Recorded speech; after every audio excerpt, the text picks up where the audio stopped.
गोरखपुर का स्टेशन आ गया भाई, सब देख रहे हम. पण मिस झालो आणि गुगल माता आम्हाला पुरं गोरखपूर फिरवत आहे. आता राईट साईडनं रेल्वे स्टेशन आहे. आम्ही त्याच्या 2 मिनिटं पहिले आम्ही त्याच्या वर होतो, आता त्याच्या साईडला. आता हे अभिषेक दा याईनच चुकवला आहे तो टर्न. इंटरकॉम बंद आहेत पण आमचे फोन चालू आहेत. बोलायचं तर आहे, बिना बोलता तर काय करणार आहे. गाण्या जास्त वेळ ऐकू नाही शकत. आता ATM मध्ये थांबलो आहे. तिथे पैसे एक्सचेंज करावं लागेल. नंतर पण काढता येतात, नेपाळमध्ये पण काढता येते, पण त्याचे चार्जेस जास्त लागतात. त्याच्यामुळे मग असा विचार केला की इथेच काढू. गरमी इतकी होत आहे की आता काही खायसाठी थांबणार आहे, तेव्हा मी ते जर्किन वगैरे काढून घेईन. एकदम म्हणजे असं अंदर असं गरम झालेलं आहे.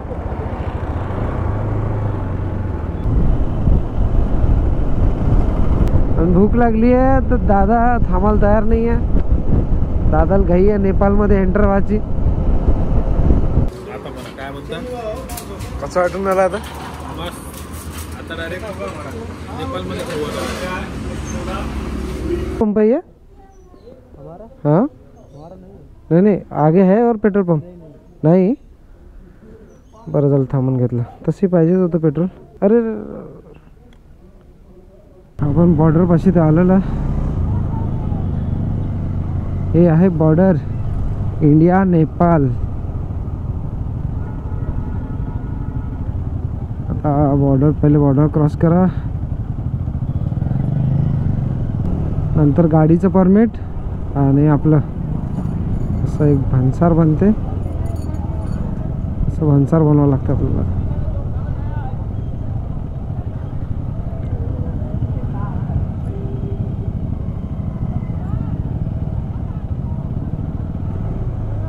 सर का बनाना है आगे? आगे ना, ठीक. आगे वही बाइक पार्किंग कर रहा हूं, वही पे बनाओ. Okay, thank you.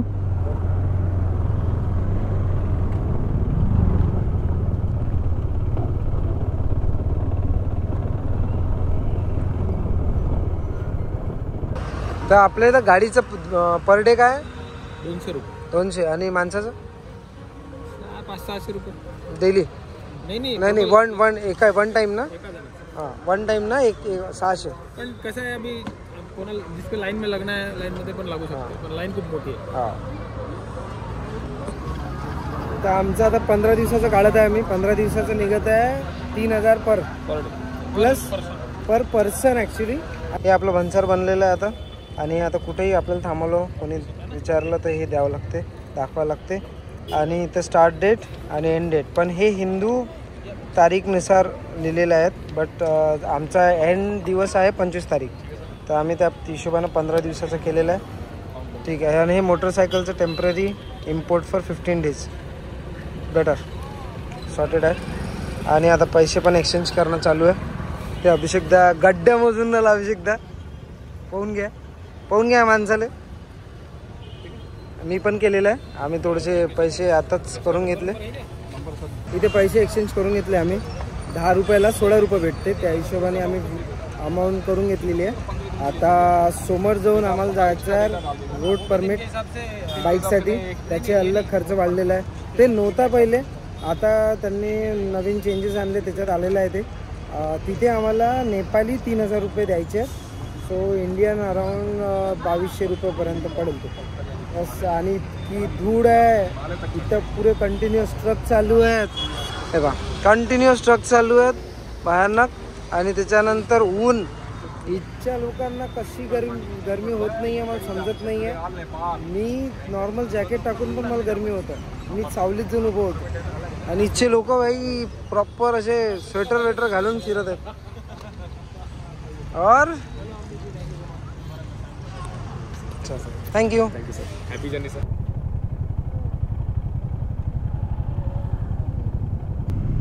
Welcome to Nepal guys.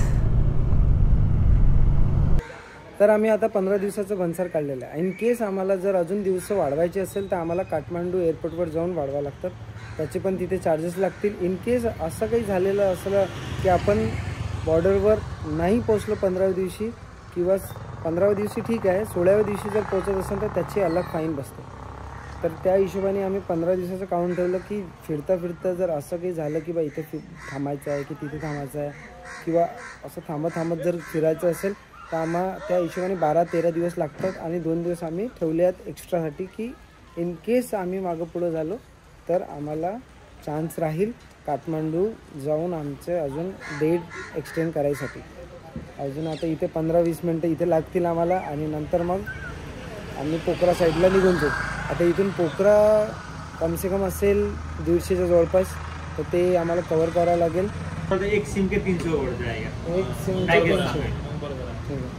Nepali 300. 300 दो मतलब लगेगा. 2 बस हो जाएगा, वो कहीं भी हो जाए तो कहीं भी कुछ भी कहीं भी और तुरंत एक्टिवेट हो जाए. 2 मिनट में हो जाएगा. आम्ही सिम घेत आहे. नेपाली 300 रुपये लागत आहे. त्याच्यात अनलिमिटेड डाटा आहे आम्हाला 7 दिवसासाठी फक्त. आणि कॉलिंग जे सीन आहे ते फक्त आम्ही एकमेकाला फक्त 50 मिनिट करू शकतो 7 दिवसात. डायरेक्ट कॉलिंग, व्हॉट्सअप कॉलिंग तर किती करा. व्हॉट्सअप कॉलिंग ते अनलिमिटेड आहे. आम्ही असंच काहीतरी थोडंसं खायसाठी पाहत आहे.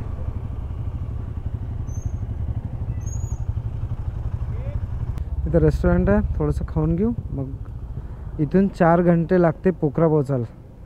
4 घंटे लागते ना इथून? 4-5 घंटे लागेल, कारण की आता इथून पूर्ण थोडं समोरून पूर्ण घाट वगैरे आहे. त्याच्यामुळे थोडंसं खाऊन घेतो मग नंतर निघून जाऊ. पाहिजे पॉमेरेनी, जॅपनीज बिलोरी झालेलं मोमोज. निघालेलं आहे आपण पोखरा साईडला. आता अभिषेकदा म्हणत आहे इथून 4 घंटे लागतात, पण आता पूर्ण घाट रोड आहे. आता माहिती नाही काय होणार. आणि समोर पहाड दिसतच आहेत. आय थिंक गोप्रोमध्ये थोडंसं लाईटली दिसेल, बट आहेत, सुरू झालेले आहेत.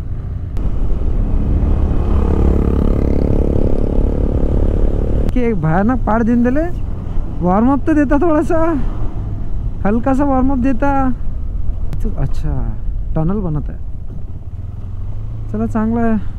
काम सुरू आहे तर काही वर्षात तर कंप्लीट होऊनच जाणार.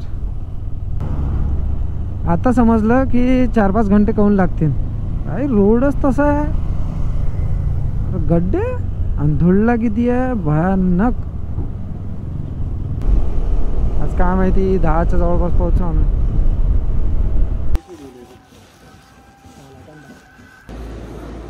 आम्ही थोडंसं मधात थांबलेलं आहे. इथून काहीतरी 60 किलोमीटर बाकी आहे अजून पोखरा. तर असा विचार केला की थोडंसं खाऊया आणि भूक लागली आहे आणि कॉफी पिऊ थोडीशी. आता वाजले 8, अजून 65 किलोमीटर 60 किलोमीटर बाकी आहे आणि पूर्ण कंटिन्युअसली घाट आहे. त्याच्यामुळं खूप स्लो काम चालू झालं. इथं थांबलं आहे. शिकुटी दिसली आहे. 2 भाऊ फुल माहोल करून राहिले बसून पॅगवर पॅग. आप लोग अग्नि बोलते हो ना, आग बोलते हो, क्या बोलते हो? हम शेकोटी बोलते. एक रोटी आणि एक आमलेट बस. हा आलाय बाई दिवसभरापासून. शेवटी आम्ही पोखरात पोहोचलोच आहे. आता वाजले 12 आणि रूम केली आहे. इथे डबल बेड, एक सिंगल बेड आहे. सामान पूर्ण आणलं आहे वर. आणि इथूनच आपल्या बाईक्स दिसतात. दोन्ही बाईक्स इथं दिसतात. काही टेन्शन. आता जेवायचं थोडासा इश्यू आहे, कारण की 12 वाजले, ऑर्डर होत नाही. आणि आमच्याकडे किचन आहे, यांच्याकडे किचन आहे, बट किचन सध्या बंद आहे कारण 12 वाजले. सगळ्यात जास्त हेक्टिक होतं. मी सांगू नाही शकत, इतकं चिडचिड झालं मला. मी त्या भन्सर बनवायच्या वेळेस किंवा ते रोड टॅक्स बनवायच्या वेळेस इतकं चिडचिड आणि गरमी त्याच्यापेक्षा भयानक. शायद मला 2-3 दिवसापासून एवढी गरमी झाली नसेल, तेवढी गरमी त्या चेकपोस्टवरच होऊन गेली. आता इकडे थंडी आहे, इकडे थोडंसं बरं वाटत आहे. आता तिथे काही विषय नाही. आता थोडंसं लवकर सामान थोडंसं काढून थोडंसं फ्रेश वगैरे होतो, आंघोळ वगैरे करू. नाहीतर पहिले जेवण करायला जाऊ, नंतर आंघोळ करून मग झोपू. कारण की ही धूळ होती कंटिन्युअसली. समोर कोणता ट्रक असेल ना तर आम्हाला रस्ता नाही तर दिसत, इतकी भयानक धूळ होती. मला आता बघू काय होते काय नाही. समोर भेटतो मी थोड्या वेळात. Good morning guys. काल रात्री जेवण केलं आणि झोपून गेलो. मी खूप थकलो होतो. पाठ भयानक दुखत आहे माझी आता पण. आज पोखरात काही आहे नाही तसं. आज आम्ही थांबणार आहोत. आज रिलॅक्स. आज एडिटिंग वगैरे करू मी आणि उद्या सकाळी जाणार आहे आम्ही मुक्तीनाथला.